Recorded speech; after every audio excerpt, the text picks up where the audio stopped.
నన్ను క్షమించండి అంటూ ఎన్టీఆర్ అయితే అభిమానుల్ని కోరుతున్నారు. సో, 'దేవర' సినిమాని సరైన టైంకి తీసుకురాలేకపోతున్నందుకు జూనియర్ ఎన్టీఆర్ చాలా ఫీల్ అవుతున్నట్టుగా అయితే తెలుస్తోంది. ప్రస్తుతం జూనియర్ ఎన్టీఆర్ తెలుగు సినిమాకి సంబంధించి ఎంతో ఆతృతగా ఎదురు చూస్తున్నారు. ఎందుకంటే సోలో హిట్ కొట్టాలని ఎప్పటినుంచో తారక్ ఆలోచిస్తున్న సంగతి తెలిసిందే. కాబట్టి జూనియర్ ఎన్టీఆర్ ఎట్టి పరిస్థితుల్లోనూ ఇవి మిస్ చేసుకోదలుచుకోలేదు. అందుకే young tiger NTR Telugu cinema ఇండస్ట్రీలో తనకి తానుగా నిరూపించుకోవాలని ఈరోజు నంబర్ 1 ప్లేస్ కోసం నువ్వా నేనా అంటూ పోటీ పడుతున్న సంగతి తెలిసిందే. మరి ఇందులో నుంచి ఒక ఇంచ్ వెనక్కి వచ్చినా సరే చాలా ఇబ్బందులు ఏర్పడిపోతాయి అంటూ చెప్పినట్టుగా అయితే సమాచారం. కాబట్టి ఈ విషయం కూడా ఎంతగానో వైరల్ అవుతుంది. అలాగే అభిమానులు కూడా ఎంతో ఆనందంగా అయితే విజిట్ చేస్తున్నట్టుగా అయితే తెలుసుకొని ఒక్కసారిగా షాక్ అయిపోయారట.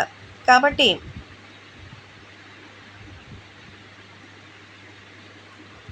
మన జూనియర్ ఎన్టీఆర్ సినిమాని సమయానికి తీసుకురాలేకపోయినందుకు చాలానే ఇబ్బందిగా ఉన్నట్టుగా మరి చెప్తున్నారు. అంతేకాకుండా ఆడియన్స్‌కి క్షమాపణలు చెప్తున్నట్టుగా అయితే తెలుస్తోంది.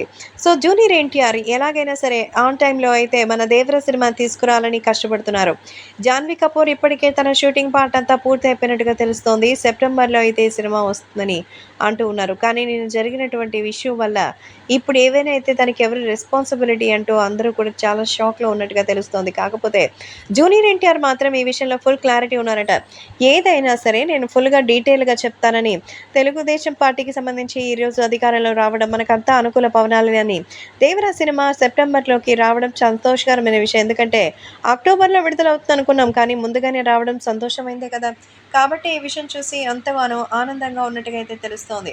కాబట్టి అభిమానులు కూడా మరి జూనియర్ ఎన్టీఆర్ యొక్క ఆతృతని చూసి మెచ్చుకుంటున్నారు.